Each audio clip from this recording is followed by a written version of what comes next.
जयचंद में आपका नाम ले रहे हैं कि उसमें आपका भी नाम सामने आ रहा है। 5 किसी जयचंदों के में आपका भी नाम सामने आ रहा है। पार्टी के प्रति प्रतिबद्ध होना जयचंद का प्रमाण नहीं होता। बच्चा जो पैदा लेता है कहाँ कहाँ करता है, धरती पर आकर शुरू करता है, वो लगभग 25 से 30 हज़ार कर्जदार बन जाता है।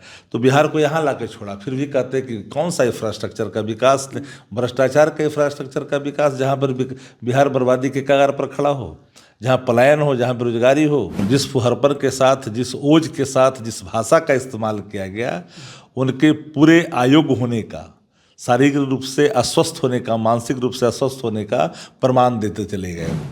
नमस्कार, आप देखना शुरू कर दिए हैं दर्श न्यूज और मैं हूं कुमार मनीष। देखिए, बिहार विधानमंडल सत्र के बजट सत्र के दौरान जिस तरह से नीतीश कुमार जो बिहार के मुख्यमंत्री हैं, उनके द्वारा बिहार के पूर्व मुख्यमंत्री राबड़ी देवी को सदन में अपमान करने का काम किया गया, उसके बाद राजद का गुस्सा फूटा। राजद के महिला विंग के द्वारा कल उनके खिलाफ में रोड मार्च देखने को मिला, उसके बाद उनका पुतला दहन किया गया। इसको लेकर जब बिहार सरकार में मंत्री दिलीप जायसवाल की बात कर ले, रामकृपाल यादव की बात कर ले, बिहार के उप मुख्यमंत्री विजय सिन्हा से जब मीडियाकर्मी ने सवाल किया तो कह रहे हैं कि देखिए, फागुन का महीना है, देवर भौजाई का उन लोग का रिश्ता है, तो ऐसे में इस बात को ज़्यादा सीरियस लेने की ज़रूरत नहीं है। इस पर हमारे साथ बातचीत करने के लिए राजद के प्रवक्ता शक्ति सिंह यादव जी हैं। कैसे देख रहे हैं?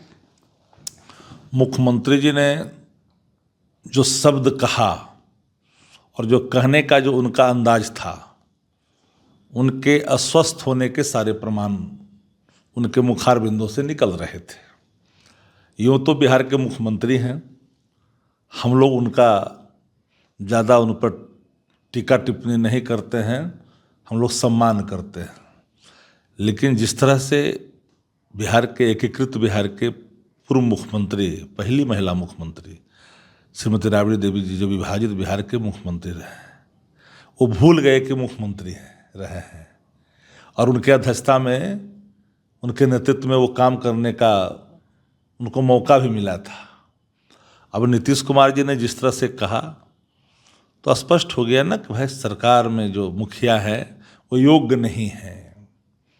बिहार की सरकार जिंदा लाश में तब्दील हो चुका है, बिहार को भी जिंदा लाश में तब्दील कर दिया गया है। पूरे चारों तरफ चीख और पुकार है, दहशत है, आवारागर्दी है और शोषण है।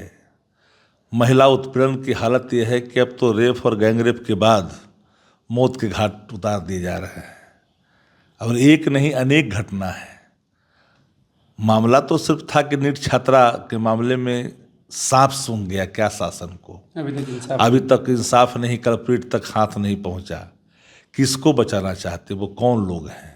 सीबीआई जांच की मांग, सीबीआई जांच के लिए इन्होंने रिकमेंडेशन किया, सीबीआई ने अभी तक एक्सेप्ट नहीं किया। 10 दिन हो गए। सारे साक्ष्य को मिटाने की कोशिश की जा रही है। और मैं समझता हूं कि इस पूरे मामले में सदन के अंदर में अगर सवाल आए थे तो सत्ता पक्ष को जिम्मेदारी के साथ इसका जवाब देना था कि न कि फुहरपन करना था। और जिस फुहरपन के साथ, जिस ओज के साथ, जिस भाषा का इस्तेमाल किया गया, उनके पूरे अयोग्य होने का, शारीरिक रूप से अस्वस्थ होने का, मानसिक रूप से अस्वस्थ होने का प्रमाण देते चले गए वो। और मैं बार बार कहता हूँ, ये बात हम लोग नहीं, जीतन राम मांझी जी से लेकर के भारतीय जनता पार्टी के तमाम नेताओं ने उनको दवा खिलाया जाता है यह भी कहा था। तो कुछ लोगों ने अगर पूछा कि क्या आज दवा खिलाना इनके भुंजा पार्टी के लोगों ने भूल गए क्या, जिसके कारण आज ज़्यादा बाल बुद्धि का परिचय दे रहे हैं? तो यही हालात लंबो लबाब है। और देखिए, सरकार नाम की अब है, खजाना खाली है, सिर्फ बकैती हो रही है, विकास के नाम पर सिर्फ ढोंग रचा जा रहा है। अब संवेदकों के पैसे नहीं प्राप्त हो रहे हैं, जो काम किया उसको नहीं मिल रहा है राशि। मैंने बिहार कर्जदार हो गया। बिल्कुल, बिहार तो ऐसे ही 3 लाख करोड़ से ज़्यादा के कर्ज में है। बच्चा जो पैदा लेता है कहाँ कहाँ करता है, धरती पर आकर शुरू करता है, वो लगभग 25 से 30 हज़ार कर्जदार बन जाता है। तो बिहार को यहाँ ला के छोड़ा, फिर भी कहते हैं कि कौन सा इंफ्रास्ट्रक्चर का विकास, भ्रष्टाचार के इंफ्रास्ट्रक्चर का विकास, जहाँ पर बिहार बर्बादी के कगार पर खड़ा हो, जहाँ पलायन हो, जहाँ बेरोजगारी हो और आप कह रहे हैं कि बिहार तरक्की कर रहा है, किस क्षेत्र में कर रहा है? एक मानक सूचकांक बता दीजिए, किसी सूचकांक में बिहार आगे हो तो। लेकिन सत्ता में बैठे लोग तो कह रहे सुशासन बाबू की सरकार है, जिस तरह से महिला विंग राजद के अमर्यादित भाषा का प्रयोग की कल, क्या तो उस पर भी लोग तंज कस रहा है। क्या क्या अमर्यादित भाषा है? उन्होंने इस्तीफा की मांग की, अस्वस्थ मंत्री मुख्यमंत्री, तो क्या गलती बोला? अस्वस्थता का परिचय नहीं दिया क्या? संसदीय कौन सी भाषा का इस्तेमाल किया गया? ये लोग, जो लोग मधुमक्खी की तरह जो भनभनाने लगते हैं, सत्ता पक्ष के लोग, भन भन करता एक ही आवाज़, इससे मधुमक्खी किसे निकलता है? तो एक ही आवाज़ निकलता है, वो एक ही आवाज़ है। छत्ता का रसवादन करते हैं मध का, सरकार के मध का रसवादन करते हैं और एक ही आवाज़ में गाना गाते हैं।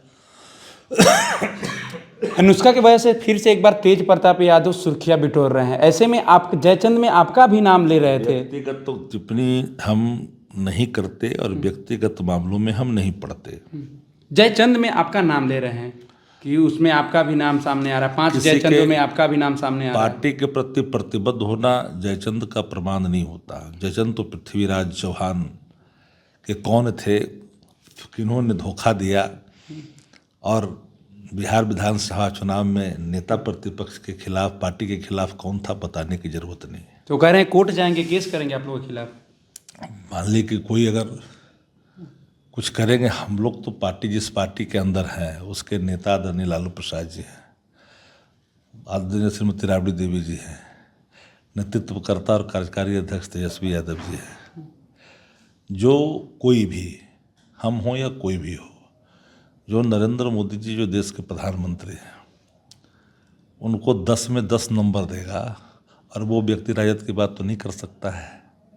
राजद की विचारधारा आदरणीय लालू प्रसाद जी की विचारधारा है, जिन्होंने नख, बाल और टिथ तक की लड़ाई लड़ी है, और उसे कोई 10 नंबर देने वाला नहीं। उस पार्टी का किसी में अलग राय और कोई अपनी बात रख सकता है। करें कि पिता की तरह मुझे भी फंसाने की कोशिश कर रही है 5 जयचंदों ने। पिताजी आदरणीय लालू प्रसाद जी सदैव, हम कहा ना कि व्यक्तिगत मामलों में हम टिप्पणी नहीं करते। पारिवारिक किसी, हाँ, जब पार्टी की सवाल आती है तो बात जरूर मैं करता हूँ। पारिवारिक मामलों में, पार्टी के व्यक्तिगत मामलों में कोई टिप्पणी नहीं करता।